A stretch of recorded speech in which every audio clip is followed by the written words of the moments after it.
in crypto, I think we're spring, right? I think crypto winter ended on June 13th.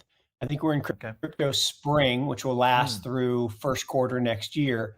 Okay. And what does that mean, right? Well, crypto winter is where you go down a lot, right? And we went down, 70 something percent peak to trough. Oh yeah. And we bottomed on June 13th.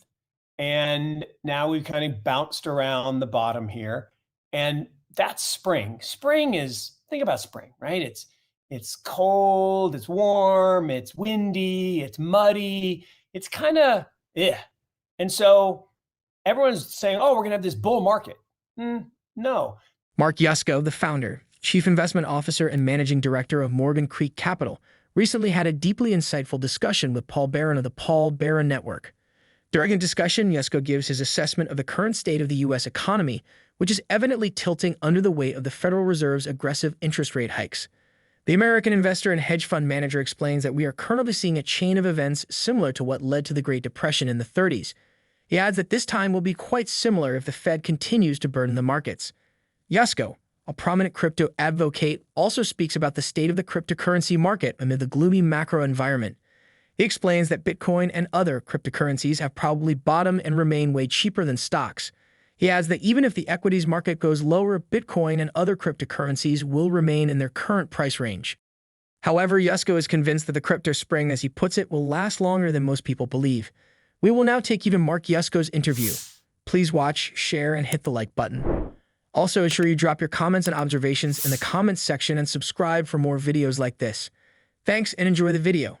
Well, no, look, we got a taste of it on Monday and Tuesday. So, yep. What I said in the clip was that at some point, right, the Fed is going to realize they've made a terrible policy error. I mean, this will go down, when we look back in history, this will go down as probably one of the three great policy errors in the last 200 years. I know, big statement, right. But we didn't have a central bank in the 1840s, but the national banks, actually, we didn't have a national bank either. We had state banks back then. We were in the free banking era. But the state banks kind of collectively made probably the biggest policy error and plunged the country into a pretty significant depression that no one ever talks about because it was back in the 1800s. Right. Then we had the second worst set of policy decisions, which would have been in 1930. And that was a combination of Congress, Smoot and Hawley, dumb guys that passed tariffs. Tariffs, never a good idea. Never have been, never will be. Adam Smith was right. Comparative advantage and free trade and globalization are all good things, not bad things. And then on top of that, the Fed, which had just been established probably 15 years earlier, 17 years earlier, decided to tighten into a recession and turn a garden variety recession into the Great Depression. 1931 was the worst year in equity markets, not 1929 or 30, 1931. And so here we are again, 90 years later, and it's always 90 years. There's this 90-year cycle. It takes a full generation for people to forget. And so here we are again on the verge, and not even on the verge, we're in a recession.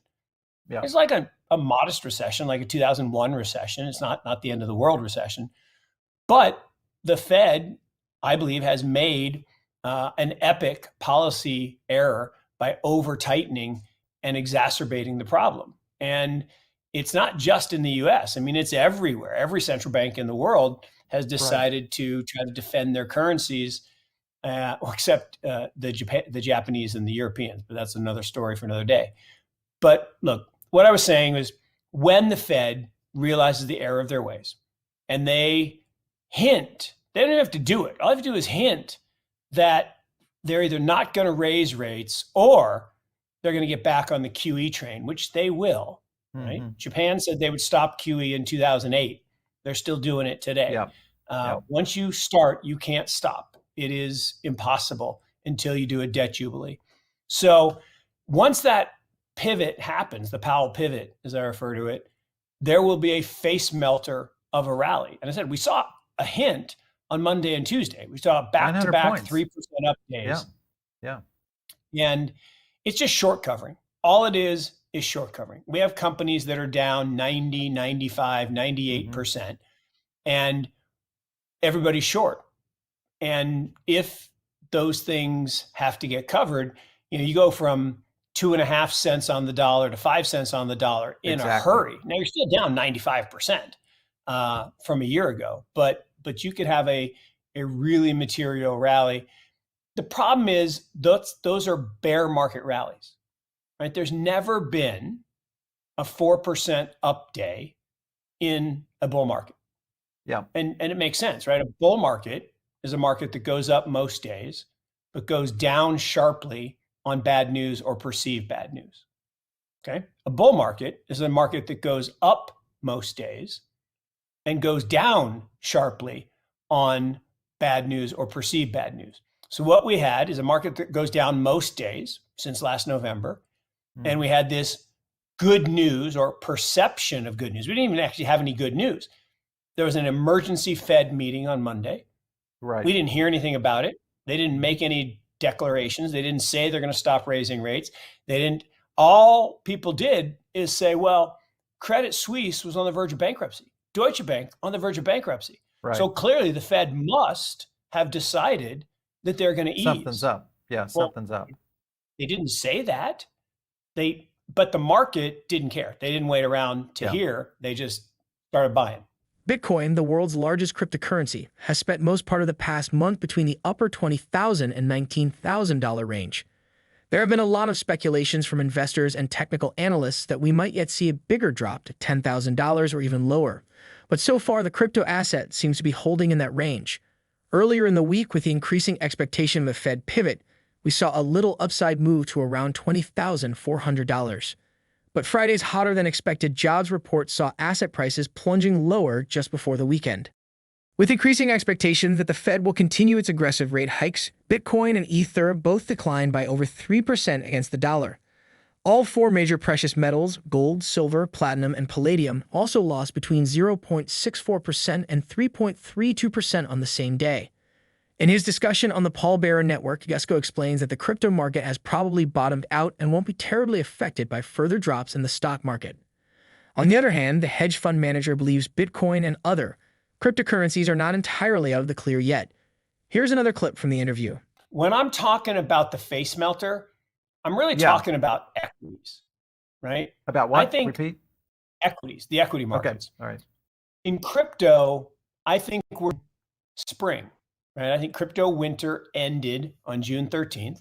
I think we're in crypto spring, which will last through first quarter next year. Okay. And what does that mean, right? Well, crypto winter is where you go down a lot, right? And we went down, 70 something percent peak to trough. Oh yeah. And we bottomed on June 13th. And now we've kind of bounced around the bottom here. And that's spring. Spring is, think about spring, right? It's cold, it's warm, it's windy, it's muddy. It's kind of, And so everyone's saying, oh, we're going to have this bull market.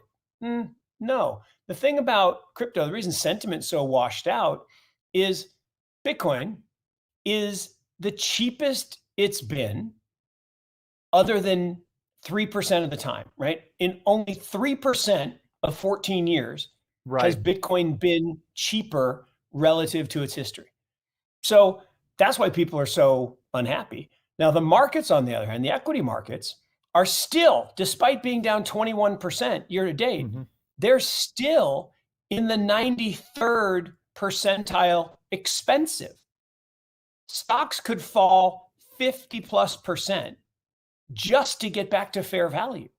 So your theory is that possibly the stocks go down, Bitcoin holds? Is that what you're thinking? I absolutely think that could happen. And why? The reason, if you look at a history, 14 years of history, Bitcoin is 0.0 correlated to bonds and 0.15 correlated to stocks, meaning the directionality of one has nothing to do with the other. 0.15 is a really, really low correlation. But everybody says, but Mark, November to June, it was 70% correlated. Yes, it was. Because what was November to June? November to June was one of the great liquidations of leverage that markets have ever seen. We had the most leverage in equities in history. Margin debt was the highest it had ever been. And we had the most leverage in crypto. Michael Burry pointed this out actually a year ago, February. So he was way early to say, look, there's just too much leverage. In a liquidation, right? When Peloton goes down 95%, right, and you get a margin call because you bought Peloton on margin, you don't get to sell Peloton to pay back the margin because it's not worth anything. You have to sell bonds, cash, gold, Bitcoin. So what happens in liquidations, go back to March 2020, everything fell. But then Bitcoin rallied really hard off the bottom, up much more than stocks. Why? Because it's uncorrelated over the long term. But in those short windows of liquidation, where the leverage was coming out of the system, people have to sell what they can sell, not what they want to sell. And that's why bonds did so poorly. I mean, that and rising interest rates. It's why gold has done so poorly. Everybody says gold's supposed to do well in a recession. Well, it normally does, unless you have to sell it to pay back your margin debt, which is exactly what's happening.